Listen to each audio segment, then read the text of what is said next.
Okay, this evening's talk, in a few moments when everyone's come in who's coming in, those people are going out is going out. Another request which somebody gave me last week, it was free will. We're going to talk about free will tonight. So, see what's going to happen when everybody is free to go out, the wills to come in. Coming up next time, actually, somebody just asked me that, it's probably a couple of weeks, no, another week. Yeah, next week is Sister Wayama's talk. The week afterwards I'll be giving another talk, and that's supposed to be on reincarnation. So I'm going off to Singapore tonight, but I promised I will be reincarnated here in 2 weeks' time, in time to give the talk on reincarnation. But this evening's on free will. And what does that really mean, free will? Sometimes it's interesting, the idea of freedom is something which people just do not understand. And the word free, it's like the word for free speech. I wrote a little story some time ago, that even like free speech, I don't believe in free speech. Do you believe in free speech? I don't. I think that they should charge for it. Because if they charged and put a tax on free speech, it would be great, then people wouldn't be able to talk so much. Imagine what it would be like in the supermarkets. People would not spend so much time on the checking counter, because every time they spoke, you'd be charged. And all of your teenage children, they wouldn't be able to spend so much time on the phone, because they'd be charged for it. And imagine if that was taxed, then all the people who talk so much, they'd be the ones who actually pay for the roads. And the people who talk the most, the politicians, they'd be the ones who actually pay for the things which they spend the money on. So I think it'd be a very good idea not to have free speech, because then silence really would be golden again. We could have silence in the world. So I really don't like the idea of free speech, because people talk too much. And we think too much as well. So should we have free thought? Should you really be a free thinker, or should we charge for it? It would be a wonderful way of actually raising funds for our Buddhist society. Every time you thought something, we could charge you for it. A little meter would go off in your brain, tick, tick, tick, tick, tick. That's $10 for the Buddhist Society of West Australia. But what about free will? Why should will be free either? Because it's will which starts the thoughts. What do I actually mean by free? In this evening's talk, what I'm going to say, I think, if it happens, is that freedom and will are two opposite things. That when you will, you have no freedom. And when will stops, there you have freedom. So in the words of English language, free will is an oxymoron. The two words are contradictory to each other. I'm going to explain what that means in a few moments. I always like to sort of stir people up when I give talks, to give actually some ideas which you haven't heard before. Because we say free will, and straight away we think what that really means is that every human being is allowed to think, to will whatever they want. And it's one of those ideals which we take for granted in this Western world of being good. But is it good? And is it real anyway? I've given stories before, talks before, about the nature of will and just how it isn't free at all. But to be able to understand what the will is, what is this choosing, doing, thinking, willing person, or being, or thing itself? Let's even take it away from a person. Will in itself, what is it? And there's a general principle which I learnt in science as a scientist at Cambridge. You can't really get to know something when you're right in the middle of it. The old simile of a tadpole born in the water, raised in the water, spent all its life in the water. How can it know what water is? There's no way in the world can you know what water is when water is all around you. But one day that tadpole grows into a frog and leaves that lake or that pond, that body of water, and once it gets outside, when water's not there anymore, only then can it truly understand what water is. How can we understand what will is, when will is all around us, when we've been willing since the time we were born? Some people are willing, some people aren't willing, but that's not what I really meant. What I'm talking about is, you've been having will all the time. Have you ever known a time of conscious experience when that hasn't been there? To be able to understand what will is, you have to get to those stages where will stops. And I was mentioning that path to you during the meditation. You're letting go of the control freak, I was calling it. That's the will. Letting go of the doer. Allowing things to be. Not managing things. Not making things happen. Leaving them alone. Stopping, willing. Not doing anything. Can you manage that? Can you manage just to let things go, allow things to stop? Sometimes people ask me, what's the quickest way to meditation? Just don't do anything. How many people can do that?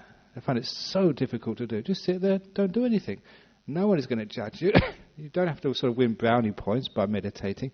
You're not going to be sort of given a prize for the best meditator. Just sit down and do nothing. That's so hard for a person to do. Why?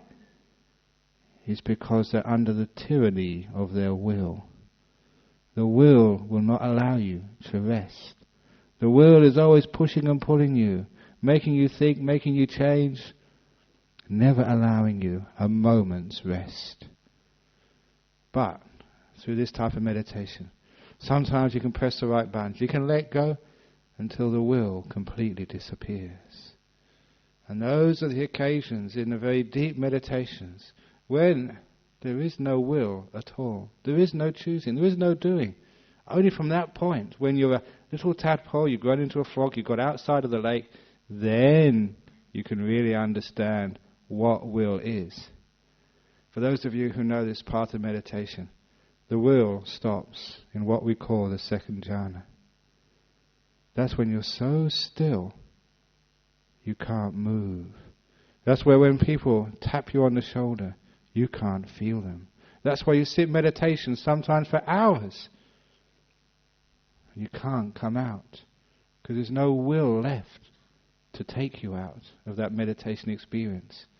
Now that might sound weird to many of you, but that's actually true. That's one of the characteristics of that deep stage of meditation, where you're almost like a stone, perfectly alert, blissed out of your little skull, but unable to move because will has stopped. When you come out from that stage, then of course you are like the tadpole who's been out of the lake, gone back into the lake. He has a good idea of what will truly is. So that's the first point. The only way you can know what will, choosing, doing, controlling really is when you let go of control, doing, will so much that you can't move. You're absolutely still. Because isn't it what will which makes us tremble? Isn't it will which makes us stop being at peace? Isn't will which makes us run backwards and forwards, trying to gather this, do that, get rid of something else, change that, sort this out, fix that? Isn't that what will does? Isn't will the great tyrant? Like this torture guard always makes you do this and do that. Now you're starting to see that will is quite opposite from freedom. Free will is an oxymoron. Two words coming together, which mean the opposite. Strange, because we just assume it's our nature to will. And by willing, we can get our happiness in the world, we can control our world. How many of you have been trying to control your world since you were born? You can't even control your husband. How do you reckon you can control the world? You can't even control your kids. And how many headaches does that give you? You can't even control yourself. Can you? And sometimes we have all this will. And will promises us that if we only will wisely enough, skillfully enough, strongly enough, then you can get whatever you want in the world. Some people pay thousands of dollars going to these seminars by important people who have good hairdos and fine suits. That's why I will never go to such places. Because I've got just a horrible hairdo and I do not wear suits. But if you have a sharp suit and a good hairdo, you can go to these places and charge thousands of dollars. And all they do is say, if you really want it, you can get it. You've got to will, you've got to imagine your goals. You've got to visualize your dreams. You can do it. You can make it. You can make it happen. Go for it. And the only people who get anything out of that are the organizers. I went with somebody, I was in Sydney, they'd just been to one of these big seminars. And I said, how was it? And they said, oh, it's fabulous. I said, really? And they had to say it was fabulous when I heard out they paid $7,000 for it. For a weekend. $7,000, my goodness. So I'm in the wrong business. I should really... I could make a fortune. But anyway, no, you wouldn't do that because that's really sort of unsavoury. And it is unsavoury making lots of money. What do you want lots of money for? What would you do with all that money anyway? What do you want money for? People want money because they think once you've got money, then you are free for your will to achieve whatever you want. The only reason your will hasn't managed to get you happiness yet because you haven't had the means yet. It's all just complicates up this will business. If I will long enough, hard enough, get the means, then I can get whatever I want. Will is what promises you happiness, control, safety, security. But does it ever give you those things? If you're very wealthy, are you really happy? And if you have a big house, is it big enough? I know lots of people who have big houses who even at this moment have got their extensions in the council waiting for approval. How many people, how big a house do you want? You can only be in one room at a time. So why not have nice houses where you have your sort of dining room, living room, sort of family room, all in one room? It would be much better. Isn't it the case that, in years gone by, we all lived in a very small houses, and families were so big that we learned how to get on together, that we had our friendship of families all together. Now we have these big houses. And we have these big houses, everyone's got their own room and TV. Everyone's got their own ensuite. And your family, they're just like lodgers in a hotel, you never see them. Have we lost something there by going too far? What do you want wealth for? Poverty can sometimes be a great blessing. You have to live together. You have to work together. You have to get on. I think it'd be wonderful if we have sort of people living together more in small houses. Make it small houses. So that way that people have to learn how to communicate with each other, how to work together, how to have harmony, how to forgive. So maybe that's one of the reasons why there's so many divorces going on, because as kids these days they don't learn how to get on with their sisters and brothers. We've all got our own room, we can just do whatever we want. We never learn how to cooperate. Anyway, that's aside. It's nothing to do with free will, but nevertheless, I just added that in. But when we have this will, we think that we're going to get somewhere by willing hard enough. How many of you, when something goes wrong, you think, I didn't will hard enough, I didn't will properly enough. And you so try again, next time trying harder, which means willing harder. It never gets you anywhere, it just gets you headaches all the time. Can you control the world? And obviously, you may try to control the world, but you just say how little you can control. And it's all because we will these things to be somehow different. There comes a time when we actually go in an opposite direction. Instead of willing, we have no willing. We just stop this whole process of controlling and trying to change things. It's amazing what happens when you start trying to control people. Look at my monastery down at Serpentine. I think the monks will tell you, I'm not a control freak. I don't keep telling them what to do. I just encourage them. And it's amazing just how much more you can get harmony, get progress, get success when you don't try and control people so much.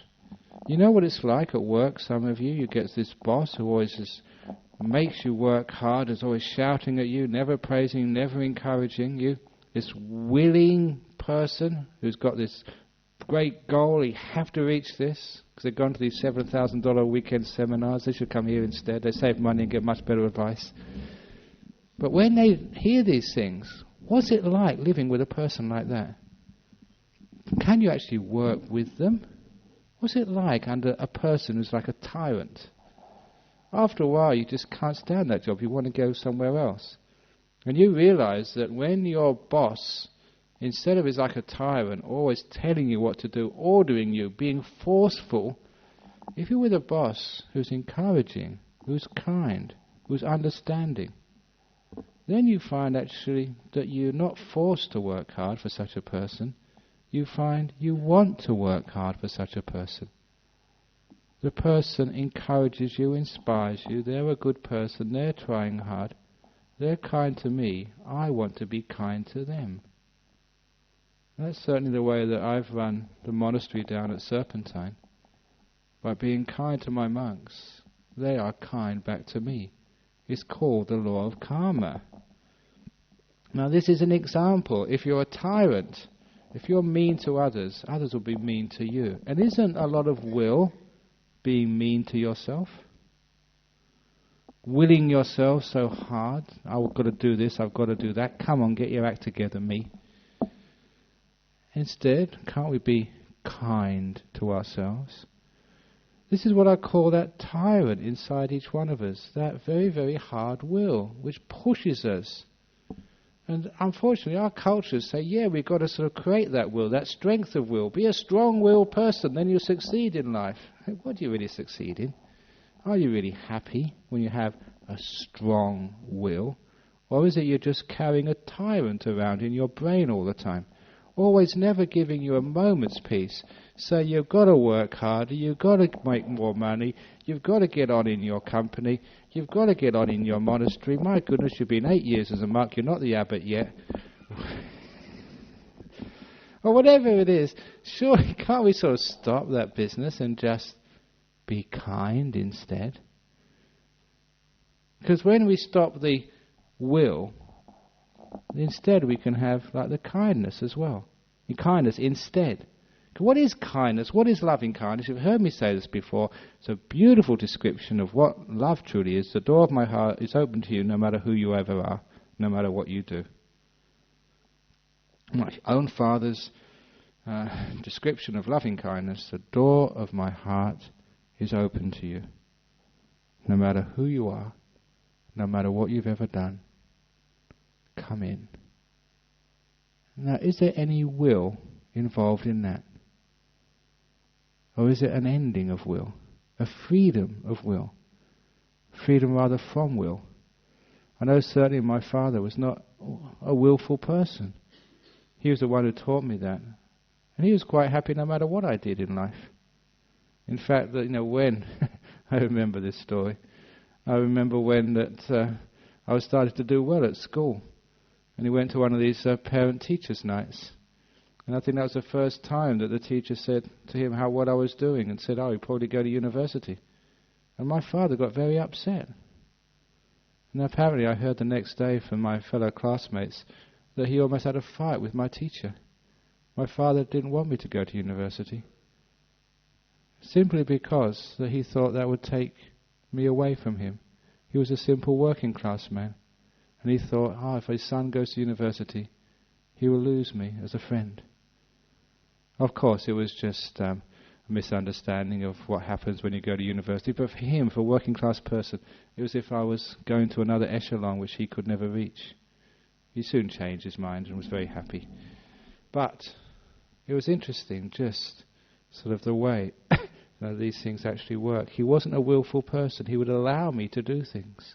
He would give me that freedom. He was not a tyrant. Because he wasn't a tyrant, because he sort of cared for me so much, my response was I really wanted to do the very best for such a man. You always reach up to live up to such acceptance, such trust, such love.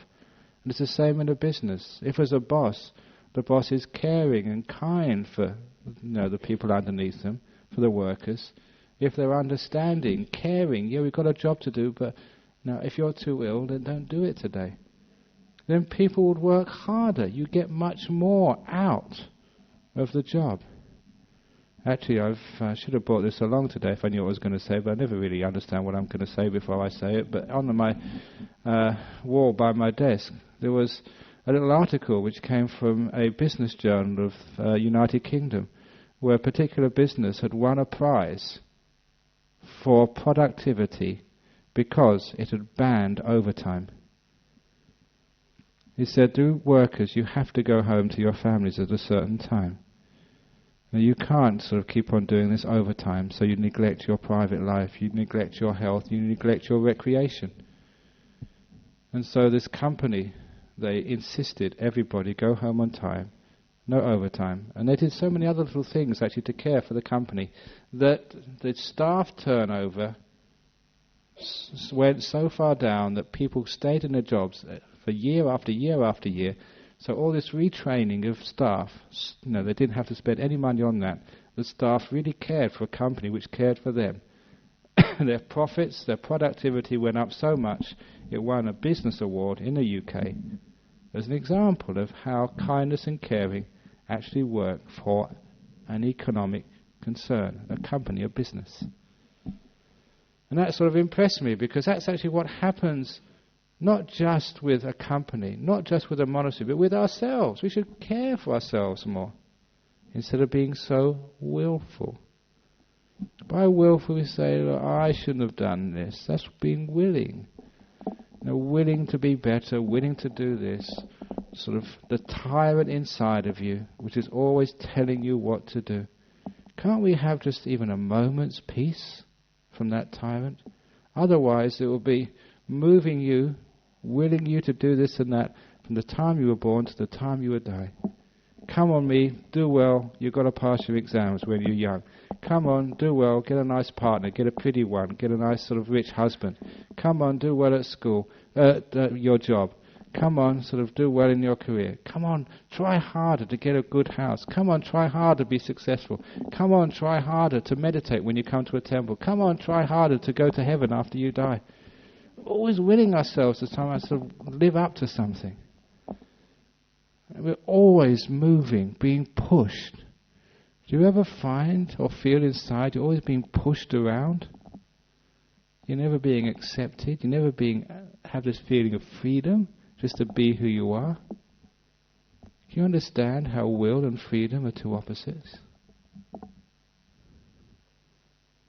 Every now and again, we have to stop the journey. We have to just stop and rest. Every now and again, we have to turn off the engine of our car. The engine of our car is will, what drives us through life. If we're always being driven through life by our will, whenever can we have any rest, any peace? It's wonderful if we can just stop willing for a while and just stop. Trouble is, a lot of time we sort of, the only time, or when we say stop willing, we try and will ourselves to stop willing. And of course that's not stopping at all, that's more willing. And it's the same with this opposite of willing. You probably have all figured it out by now. The opposite of will is letting go. And this is one of the hardest things to do nothing. You say, come on, do nothing. That's more doing, that's more doing. Let go, come on, let go, let go, let go, let go. That's not letting go, that's making yourself let go. That's willing yourself to let go. For those of you who've been meditating a while, can you understand what your mistake is? You're letting go of the wrong thing. You should be letting go of the will. Allowing will to stop. So you allow the world just to be. You're not willing it to be any different. Through wisdom, you're understanding just how everything in this world has its place. I said this last week, but I've been saying this for many times in my monastery. I told it to just one of the Anagarikas this morning. You look at our monastery, and I pointed out a dead tree. I said, don't cut that down, because that's the place where the birds nest. The dead trees in a monastery are just so important. So are the sick trees. So are the old trees. So are the young trees. Every tree in the forest has its place. So why do we want to change it? Every person in the world has their place. So why do we want to change things? You are perfect as you are. Why do you want to change things through will? We always want to be different. We always want to be better. We always think we can somehow achieve something more. But when we actually stop, especially in our spiritual life, and we stop all those willing business, Only then can we accept ourselves as we are. Only then can we have some rest. Only then can we ever find any peace. Otherwise, if you cultivate will again and again and again and again and again, you find you will never have any peace in your life, never have any satisfaction, never have a place where you can truly rest. Unfortunately, this thing called will is so conditioned into us, it's very hard to stop. It's as if this thing just has a mind of its own. And this is actually, it does have a mind of its own. This is what we call ourself, our being, me. So often we think it's me who does this willing. That's why I like to tell a couple of stories, just to prove that it's not you at all. You can let go of willing when you realize it's nothing to do with you. It's been put in there by somebody else. Those stories I have about, because I always thought that I was the one who was doing the willing. And I always thought, in the way that most people understand free will, that you can choose to do whatever you want. I thought this was a free society until I started learning some basic psychology. And you understand that this thing which you call choice and will, it doesn't come from you at all. It's conditioned. You've all been brainwashed. One of the first times I realized this, when I was a young man, how many young people want to be rebels? I decided to be a rebel. And I got my green velvet trousers, even though my mother didn't like that at all. This was in the late 60s. And I was so proud of my green velvet trousers. I was the only one who had green velvet trousers, I thought, until I went to one of these rock concerts, these rock festivals where thousands of people came to listen to these rock bands.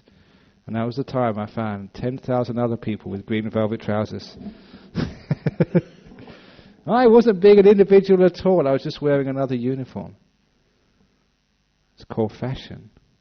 Why do you wear the clothes you wear? Fashion. Why do you choose those things? Why is your hairstyle like it is? Did you freely choose to have your hair that particular way? Did you freely choose to wear those particular clothes? Or were you just brainwashed by the fashion industry to wear those things? Look at what people have, these designer clothes. You know, it's Gucci sort of robes or Versace gowns. I sometimes see them in the newspapers. I mean, some of those fashion shows, they look really weird, as if like crazy people's clothes. But people actually buy they pay immense amount of money for those things. What do you do that for? It's only because you're brainwashed. No one in their sane mind would actually buy those sorts of things. Because they're not in their sane mind. They've been completely controlled by the fashion industry, just as you have. Why is it when you go to a supermarket you buy that particular brand of muesli? Because you've seen it being advertised. The second thing which I remember, just the way I'd been brainwashed, you've heard this story before, but it's a very funny story. I saw this advertisement. I remember this very clearly when I was a young man, of St. Bruno tobacco. And in this particular advertisement on the TV, this ordinary looking man, wasn't particularly beautiful, not particularly strong or big or handsome, this ordinary man started smoking some St. Bruno tobacco in his pipe. And as he lit the pipe, as the aroma sort of started spreading, this amazingly beautiful girl working in the bank just smelled it, was completely obsessed, jumped over the counter and started following him. And then another person from the newsagent, this beautiful young girl, also completely obsessed, jumped over her counter and followed him. In about a few seconds, only a few seconds in advertisement, this ordinary man was being followed by these amazingly beautiful girls, because St. Bruno tobacco was like that. So once you smoke it, you become incredibly attractive.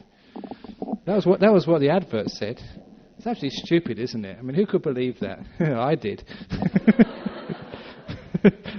I got some St. Bruno tobacco. Unfortunately, it didn't work for me. I wasn't followed by beautiful women who jumped over counters, stopped whatever they were doing because I was... But you do that, don't you? We actually buy these products simply because of what's been shown on the TV, and we really think we're in control. We really think that our will, the reason why we chose that, was out of our own free choice. And that starts to make us makes it very spooky. What you choose to do, how much actually comes from you, and how much is being brainwashed into you.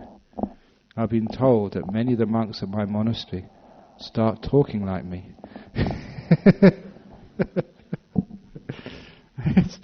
That's what happens, because you brainwash all the monks. I don't know if I'd do it. When I was last in Singapore, I'm just going back there again. We're having a conference over there in a week or two. And just to liven things up there's this fellow at Singapore who's... he's a stand-up comedian, and he's also a ventriloquist, he's a juggler, and he was going to do like a bit of entertainment at this Buddhist conference. I said, oh, ventriloquist, why didn't you get like a little dummy just like me and call it sort of, Little Brahm or something? And he said, yeah, that's a good idea, you might do it. It'd be very interesting to get a ventriloquist dummy just like me, but really, we've got about, how many monks we've got in our monastery? 20 monks? Just like the same. Because a lot of times, isn't it the case we sort of imitate each other?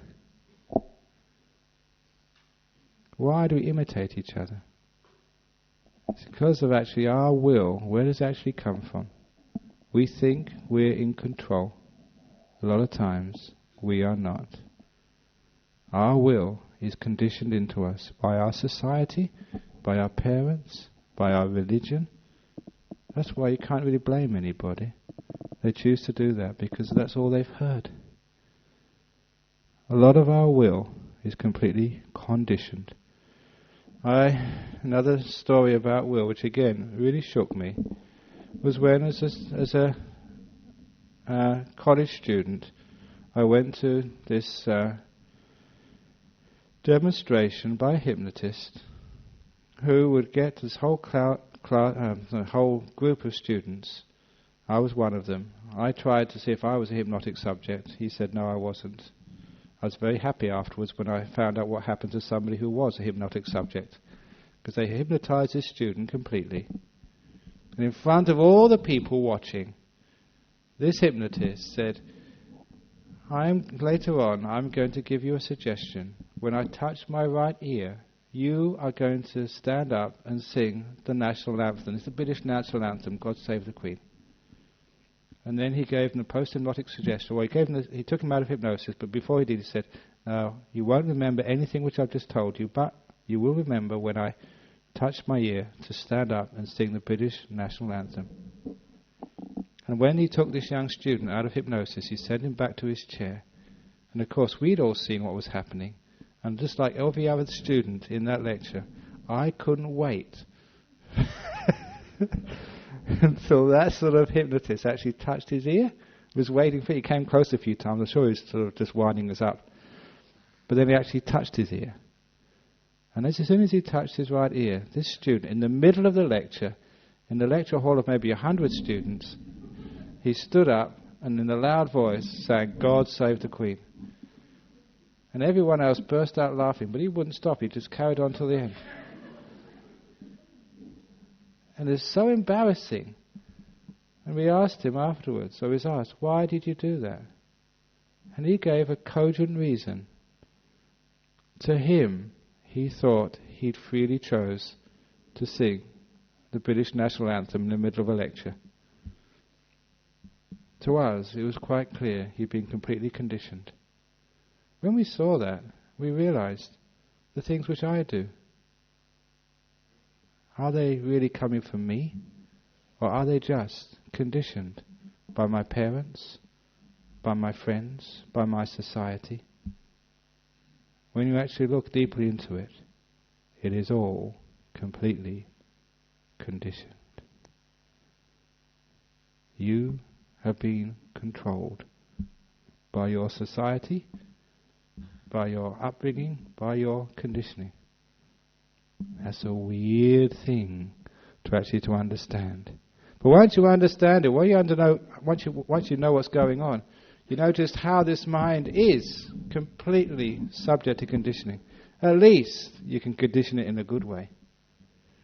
You can condition it in a good way by coming to the Buddhist Society of West Australia on a Friday afternoon or Friday evening instead of watching the TV. It's much cheaper. You don't have to buy so much. But more than that, once you understand just how the mind is conditioned, you can work with those conditionings. What we call it in my monastery is learning how to program yourself, program mindfulness. Because sometimes people actually come along and they say, I've got these problems in their life. Sometimes, for example, they're angry people. They say, I can't stop getting angry. What should I do? They say, well, look, that anger is conditioned. You can recondition yourself. And how you program mindfulness is that when you're not feeling angry, when you're feeling relaxed, you sit down and you make resolutions to yourself. You say, when this trigger happens, you find out this person or this event, and maybe just because you get tired, or maybe when you come home after a busy day at work, and you get angry at your wife or your husband or your kids or whatever.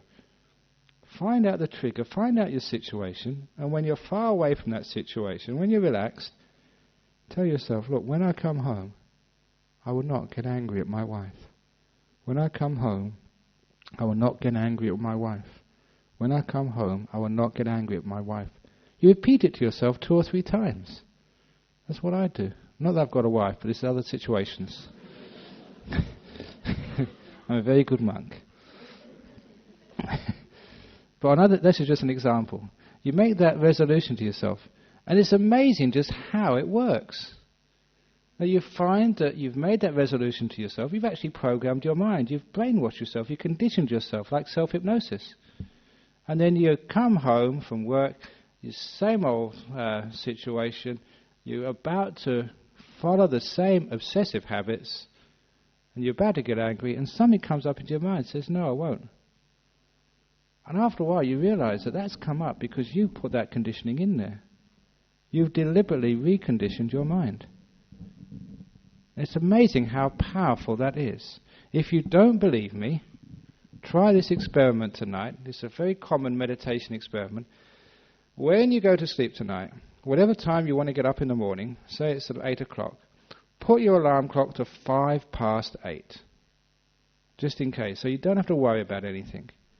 8:05. If this doesn't work, great, you get an extra 5 minutes sleep. Put your alarm clock at 8:05, and then before you go to sleep, when you're laying down in your bed, before you close your eyes, say, I will wake up at 8 o'clock sharp. I will wake up at 8 o'clock sharp. I will wake up at 8 o'clock sharp. Say that to yourself 3 times as carefully as you can. So you're really listening to yourself. It's amazing, just you will wake up at 8 o'clock within 1 or 2 minutes either side, without any alarm. You've conditioned your mind to wake up at a certain time. The first time I did that was my first meditation retreat when I was an 18, 19-year-old student. I couldn't believe just how well it worked. Now I understand why it works. You're actually programming your mind. At that particular time, this is what you're going to do. And that's a great way for overcoming obsessions. If anyone has like an obsession with alcohol, they're an alcoholic. They can actually do that. When they're away from the beer, you tell yourself, I will not, no, when I see that bottle of alcohol, in those dangerous situations, you program yourself, when I see that bottle of alcohol, I will not take it up. I will not pick it up. I will not pick it up. You program that into your mind.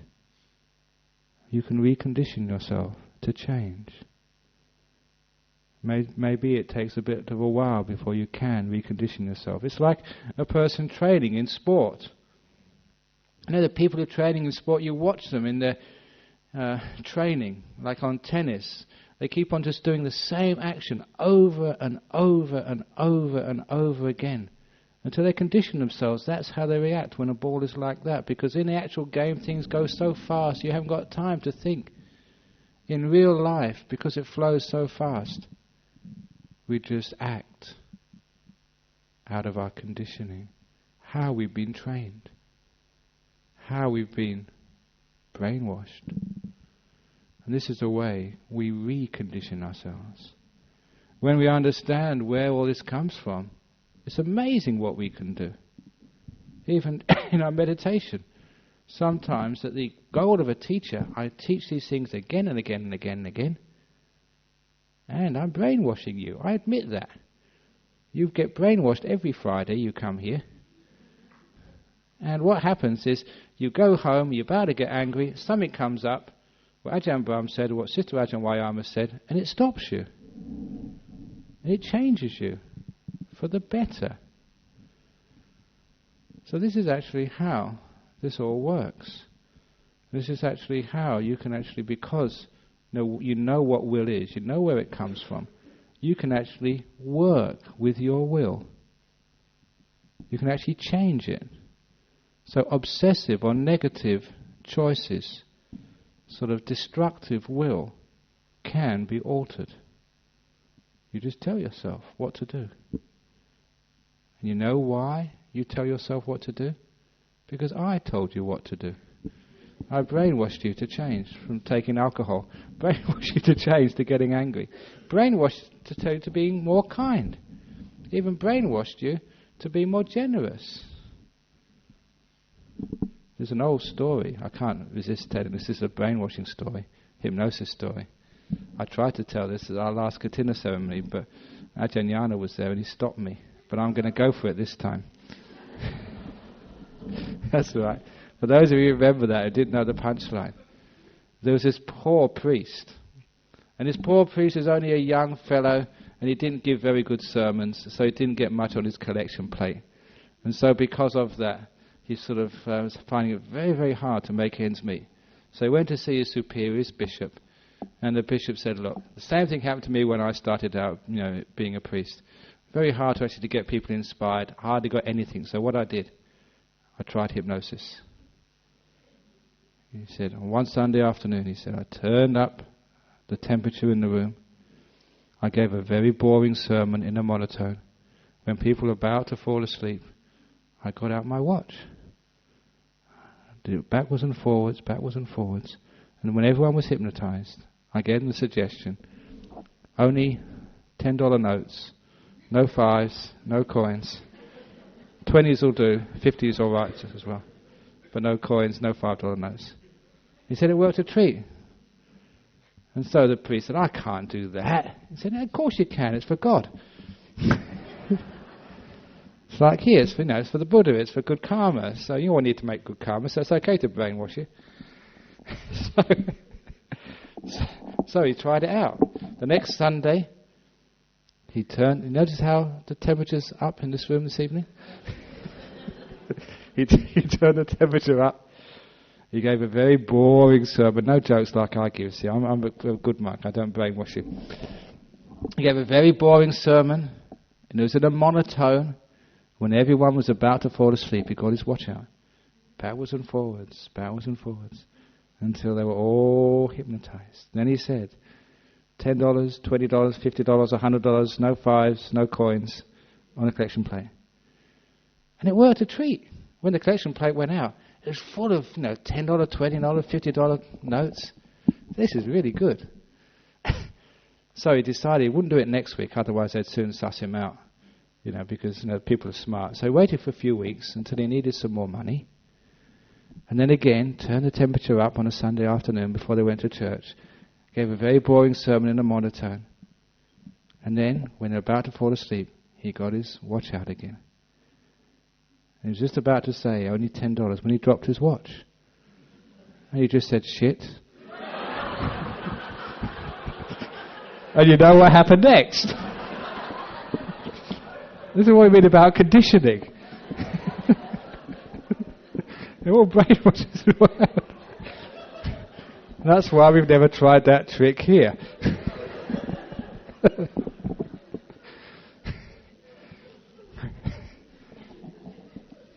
Because it wasn't their fault. It wasn't their free will.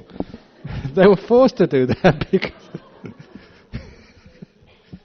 Now do you understand what free will truly is? It's just so often that we're sort of controlled. And sometimes this happens in a partnership, just how we just try to control each other, so that we make our husband to follow our will, or we make our wife follow our will. Is that really a good relationship? Those of you who've been in such relationships, are they pleasant? Wouldn't it be more lovely to have even a relationship of real freedom? Freedom from control.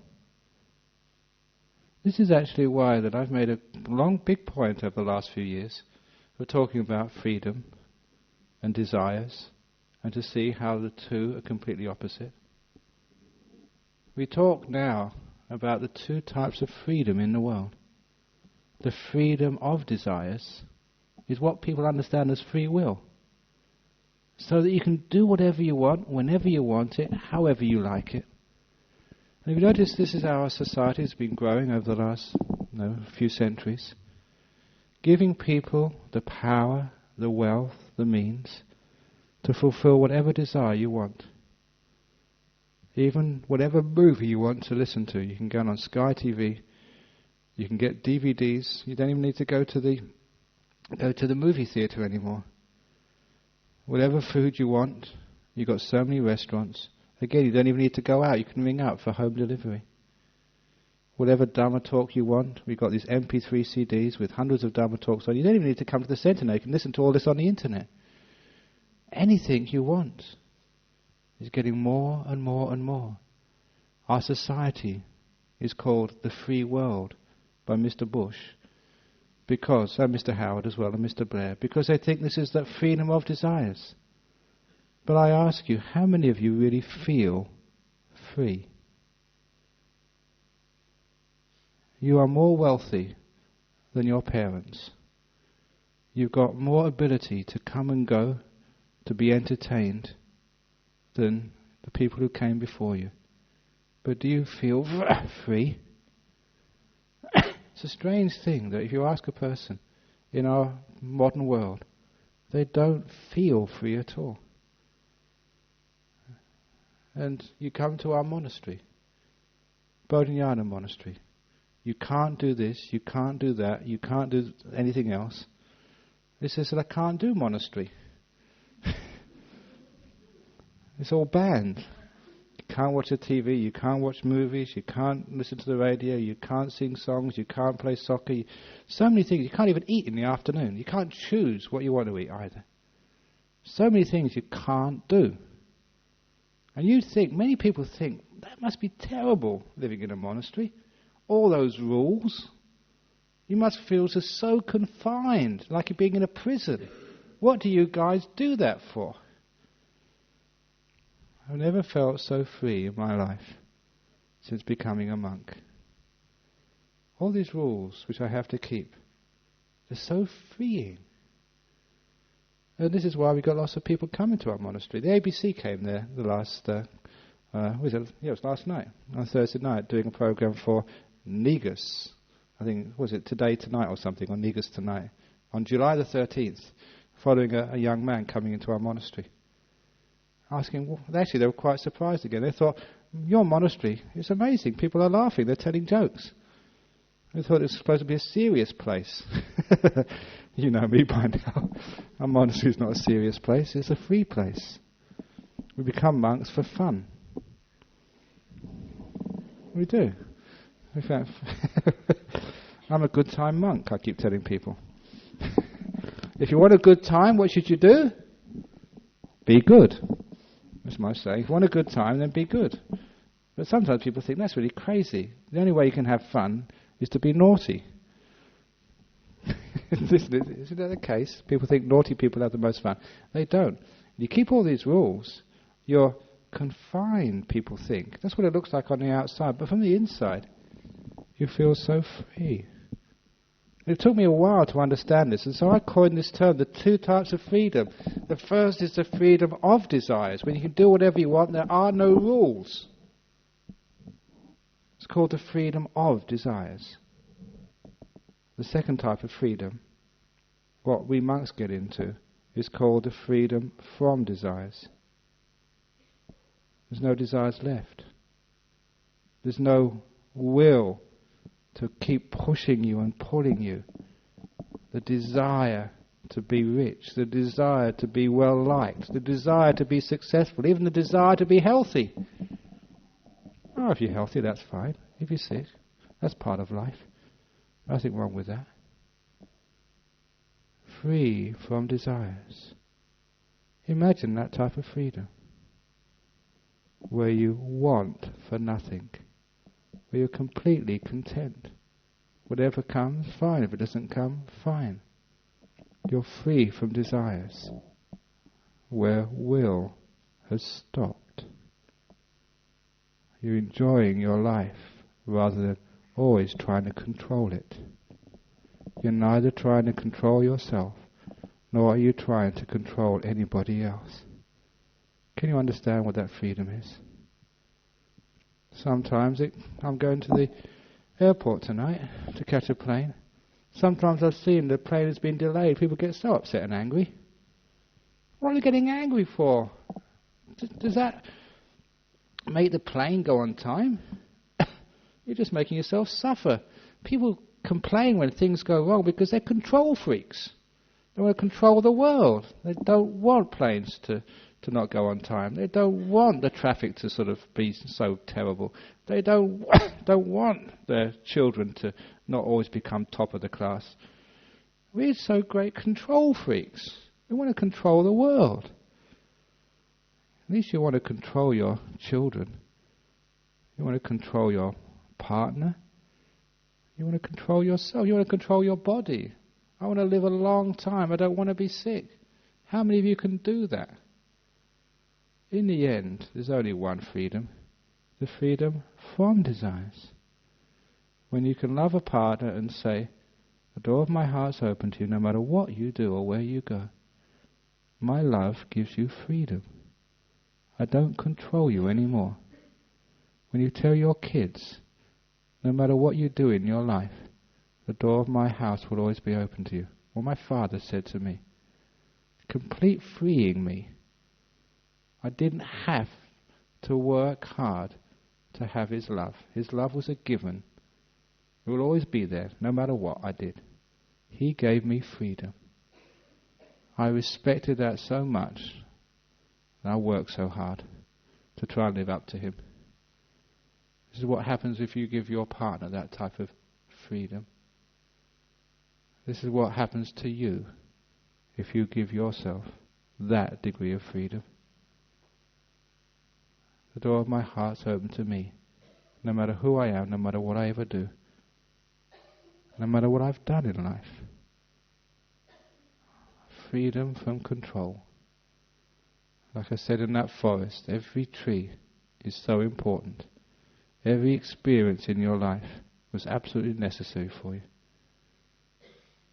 Always wonderful things. Hard at the time, disgusting, but so useful.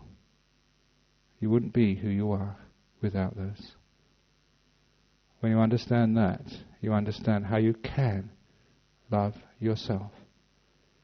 If you don't control anything, if you're going to give up control of something, or one thing in the world, give up control of yourself. Allow yourself to be. Let go. Be at peace. Have a bit of kindness to yourself. And then you have freed yourself from will. Freed yourself from the tyrant. Freed yourself from craving. Freed yourself enough to be completely liberated, to be enlightened, and join the ranks of the enlightened ones. The Buddha said it was craving which leads to suffering. You understand the connection between craving and will? Always moving, always going, seeking out for something, grasping onto something, moving over here, chasing over there. When will there be an end to your journey? Will you ever have enough to stop? Only when you give up craving. You allow that craving-driven will to cease. So you allow yourself to be. You allow the world to be. You allow life to be.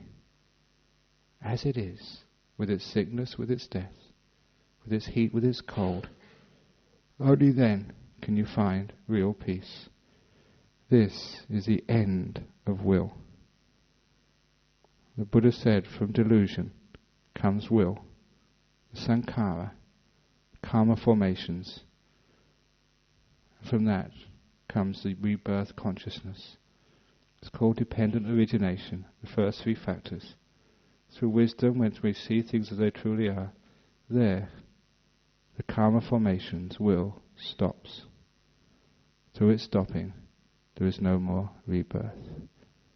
Samsara has been ended. I added that in there just to make this talk a little bit classy. That's dependent origination, first three factors. So there we go. That's the talk this evening on free will. I hope you've all been conditioned and brainwashed well enough by this evening's talk.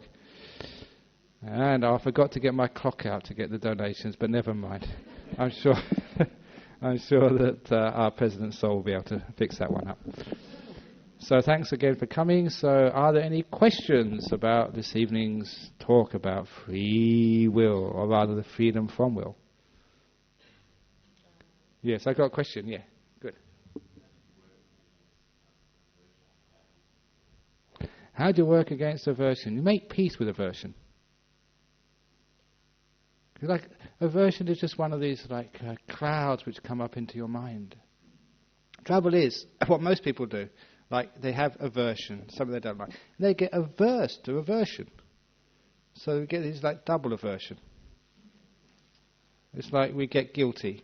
We feel guilty about being guilty. I'm supposed to be a monk, I'm not supposed to feel guilty. So we feel guilty about being guilty. We have suffering. We don't want to have suffering, that's called double suffering. We're such complicated people that we actually add so much just to the normal things of the mind. If you've got aversion, make peace with aversion. Aversion, the door of my heart's open to you. Come in. What you do then is actually you undermine aversion. Aversion, you're cutting off its fuel supply. It just burns out very quickly. Because when you make peace with aversion, then after a while, aversion cannot last. It cannot live there. You're just at peace with things then. So, aversion has come up in your mind because of old karma, the way you've been thinking in the past, the way you've used your mind in the past. And there it is. Here it is, as aversion. Now, what am I going to do with it? You make peace with it. If you make peace with aversion, the making peace is the karma of the present. What are you doing with this? And then you find, by making peace in the moment, making good karma now, the future must be good karma, good results. You're making peace in your mind. What you experience in the world is a result of the past. How you're experiencing it is how you're making your future. If you're averse to the aversion, aversion carries on. If you're at peace with aversion, then peace is what grows in the future. Is that clear? Okay. So what happens? Yes.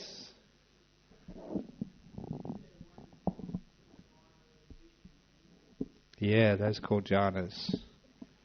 These are deep meditation states. This is how you can experience these things. These are not just talk. When you really let go, when you stop all this willing business. You know that great story about that little novice? I love telling this story. Little novice in Ajahn Chah's monastery many, many years ago. Ajahn Chah was giving this long sermon, many, many hours. This little novice kept on thinking, when is Ajahn Chah going to stop? When is Ajahn Chah going to stop? When is Ajahn Chah going to stop? He went on for about 2 or 3 hours like that. Until eventually the novice thought, when am I going to stop? And the novice stopped. And he only came out of his meditation many hours later. Ajahn Chah and all the monks had left the hall a long time ago. For the first time in his life, he got into the deep meditations where everything stopped. It was actually a deep jhana experience. And even a little novice could do that. He just stopped all this willing business. He let go. Let it be.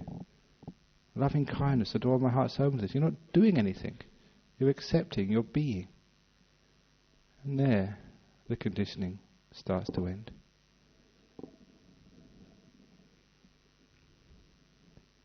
So, it's not that hard to do.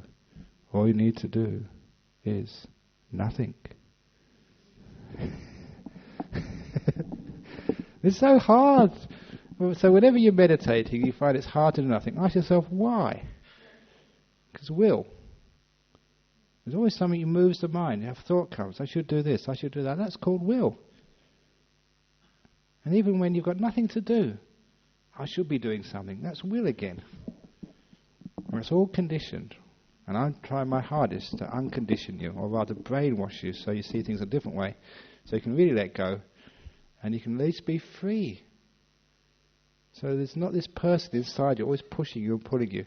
Ajahn Brahm, you should give a better talk. Ajahn Brahm, you should stop now, it's 4 minutes past 9. Ajahn Brahm, you should do this. I don't care. I'll just be free.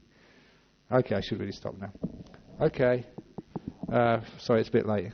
But, no, come on, yes, have another one from Lawrence. Come on, you always ask good questions. Yeah, being content, exactly. Being content is how you do nothing. And after all, I mean, why do you strive so much? Because you want contentment, you want peace. You think, once I've got my beautiful house in the country, then I'll be content.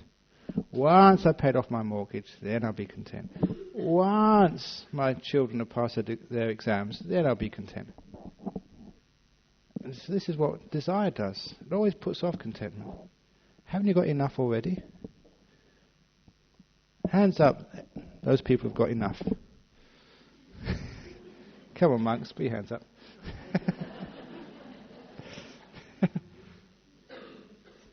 Whenever can you retire? I retired at 23.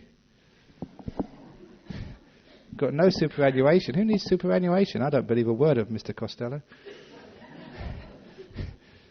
When you got contentment, what more do you want?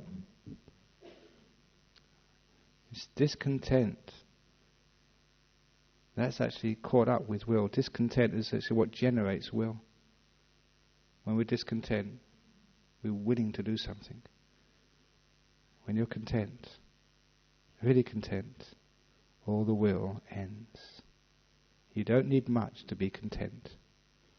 In fact, you don't need anything at all. You've already got enough to be absolutely content. I hope you're content, because that's all you're getting. Okay, come on, let's have some adverts now, Mr. President. Okay. Thank you very much, Ajahn Brahm.